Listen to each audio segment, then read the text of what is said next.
And नमस्कार, मेरा नाम है Devendra. Welcome to education power hub. मैं लेके आया हूँ आप लोगों के लिए करंट अफेयर्स की सीरीज़। करंट अफेयर्स से रिलेटेड कोई भी क्वेश्चन, कोई भी क्वेरी, कुछ भी डाउट मेरे से जुड़िए और मेरे से पूछिए। इस वीडियो के बाद जितना भी आपका करंट अफेयर कवर होगा, एक भी डाउट नहीं रहेगा। और यकीन मानिए, आप लोग जब भी एग्ज़ाम में बैठेंगे तो करंट अफेयर से इन्हीं करंट अफेयर से क्वेश्चन आएंगे, और अगर आप लोग इनसे टच नहीं रहेंगे तो वो क्वेश्चंस ही बड़ा डिफ़िकल्ट लगते हैं और सोचते हैं कि क्वेश्चन पेपर बड़ा टफ था। टफ नहीं होता दोस्तों, ये सिर्फ हमें टच रहने की ज़रूरत है। करंट अफेयर्स अभी कर रहा हूँ करंट अफेयर जनवरी 2020 का पार्ट 1 है ये, क्योंकि दो तीन पार्ट में बनेगा करंट अफेयर्स जनवरी महीने का। ऐसा नहीं है कि केवल हम जनवरी फरवरी यानी 2020 का ही करंट अफेयर फॉलो करेंगे, यानी कवर करेंगे। हम लोग 2019 के भी वो सभी हॉट करंट अफेयर्स टॉपिक जो लगता है कि हाँ एग्ज़ाम में पूछे जाएंगे, तो उन सब को भी हम लोग यहाँ पे कवर करेंगे। तो आइए मेरे साथ शुरू कीजिए जनवरी 2020 करंट अफेयर पार्ट 1। ओके, देखो दोस्तों, एक बात बताना मैं भूल गया था।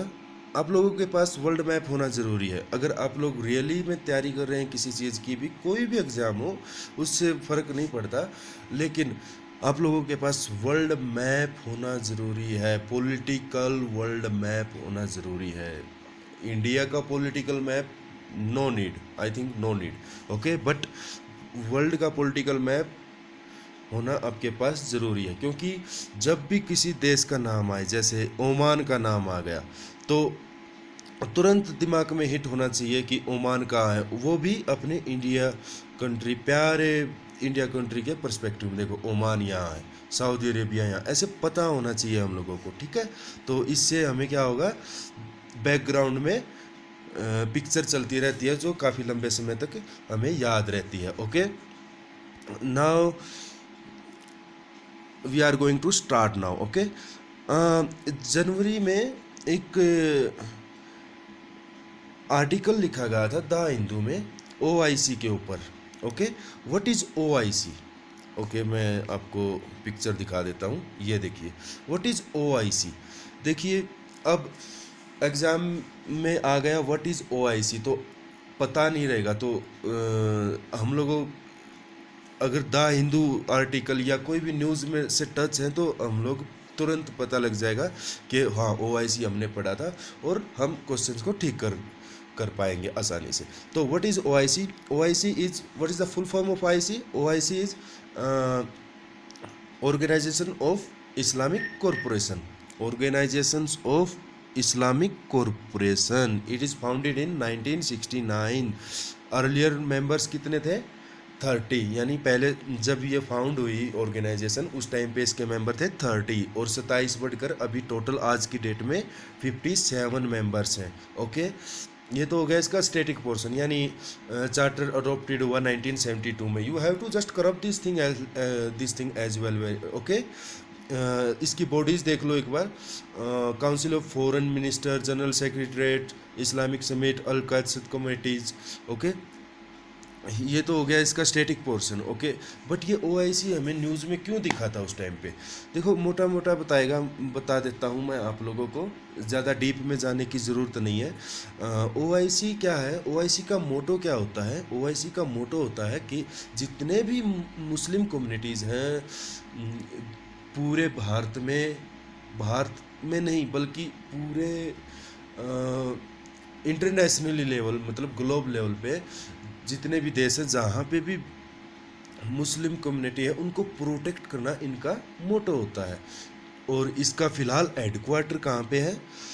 Kingdom of Saudi Arabia. Okay, kingdom of Saudi Arabia. देखिए, ये सऊदी अरेबिया है। ओके, तो मैंने जैसा कि आपको पहले भी बताया, इंडिया के पर्सपेक्टिव से आपको देखना सऊदी अरेबिया कहाँ है। ये हमारा प्यारा भारत, इसके बाद ये हो गया आपका सऊदी अरेबिया। ओके, ये सऊदी अरेबिया। ओके, यहाँ पे इसका हेडक्वार्टर है। तो नेक्स्ट क्या है?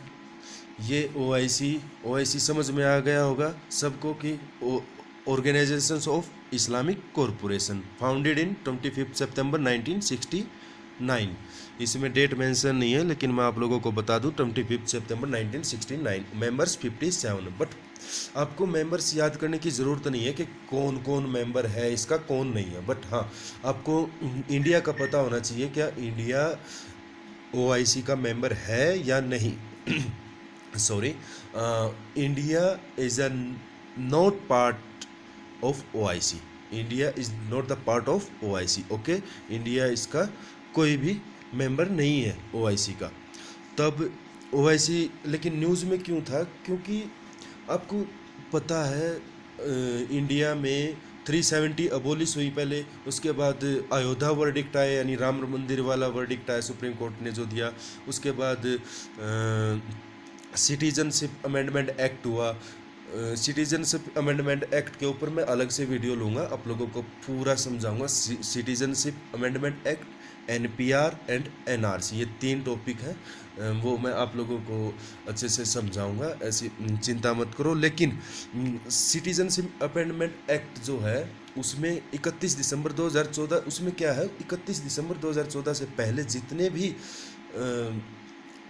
3 देशों से, पाकिस्तान, बांग्लादेश और अफ़गानिस्तान, मतलब रह रहे हैं 31 दिसंबर 2014 से इंडिया में, जो लोग इन 3 देशों से रह रहे हैं उनको हम लोग सिटीजनशिप देने की बात कर रहे हैं। ये एक्ट ये बोलता है। एक्ट क्या होता है? देखो, शुरू में पार्लियामेंट में क्या आता है, कोई भी किसी भी टॉपिक पे ऊपर कुछ भी लॉ बनाना है, किसी भी अमेंडमेंट यानी सुधार करना है किसी भी लॉ में, तो वो पहले पार्लियामेंट में बिल बन के जाएगा। उसके बाद बिल बनने के बाद जब पार्लियामेंट से पास हो जाएगा, प्रेसिडेंट साइन कर देगा, उसके बाद उसको क्या बोलेंगे हम, एक्ट। तो ये सिटीजनशिप अमेंडमेंट एक्ट बन चुका है। तो इसको लेकिन किस किस को वो सिटीजनशिप देनी है?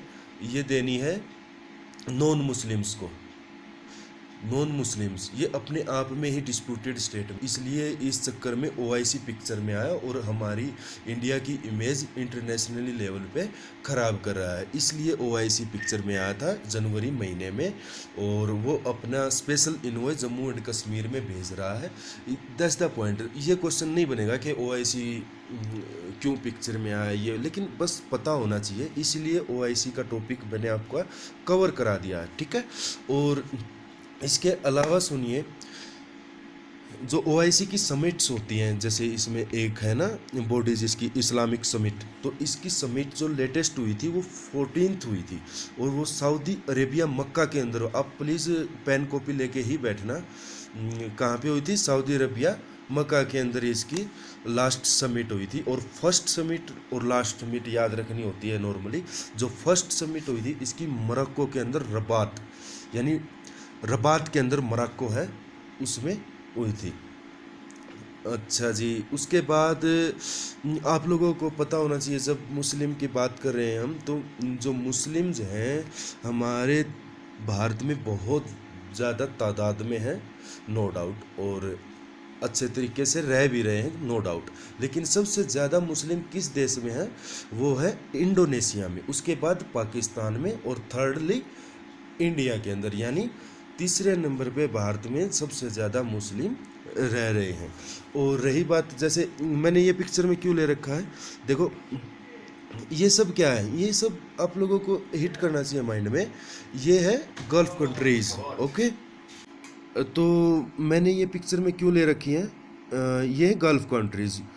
तो आप लोगों को पता होना चाहिए गल्फ कंट्रीज़ में कौन कौन देश आते हैं। Saudi Arabia, Kuwait, Bahrain, Qatar, United Arab Emirates, Oman, ये 6 देश हैं जो गल्फ कंट्रीज़ हैं।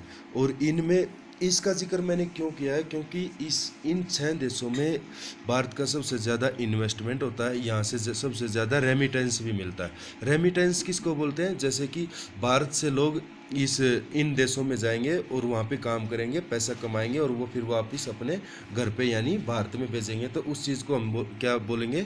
रेमिटेंस बोलते हैं। तो बहुत ज़्यादा रेमिटेंस वहाँ से आता है, इन्वेस्टमेंट भी बहुत होता है। और आप लोगों को हैरानी होगी, जो हमारे प्राइम मिनिस्टर नरेंद्र मोदी हैं, ये अपने टेन्योर में 2 से ज़्यादा बार विजिट कर चुके हैं इन देशों में, तो ये देश हमारे लिए बहुत इम्पोर्टेंट है।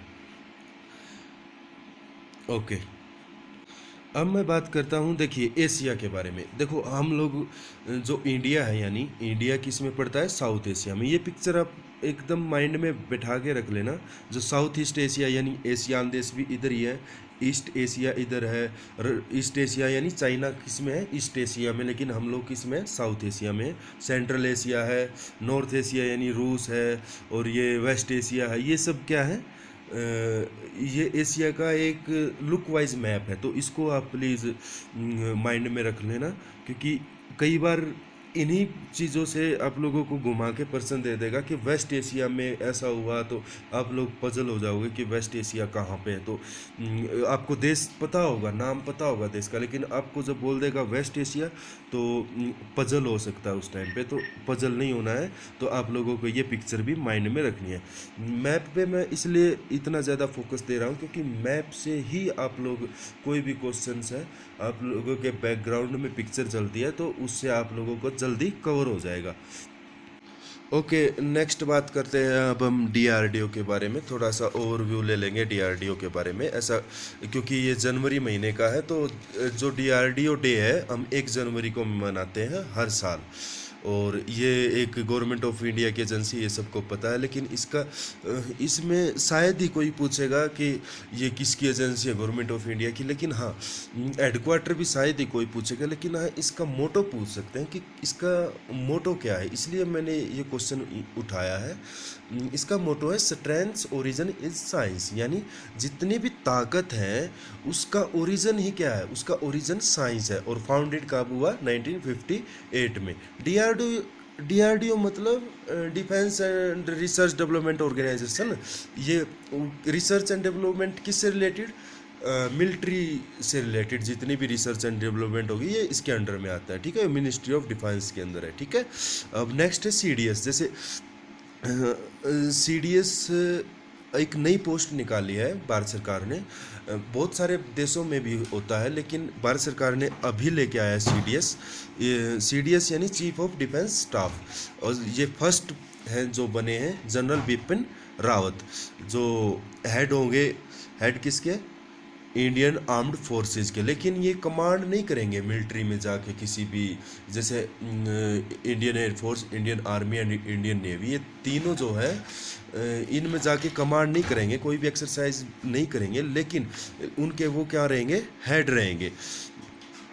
यानी गवर्नमेंट और जो मिलिट्री है इनके बीच का जो एक लगा लो, इनके बीच का एडवाइज़र है एक किस्म के। तो इनका रोल बहुत है, बहुत अच्छी पोस्ट है।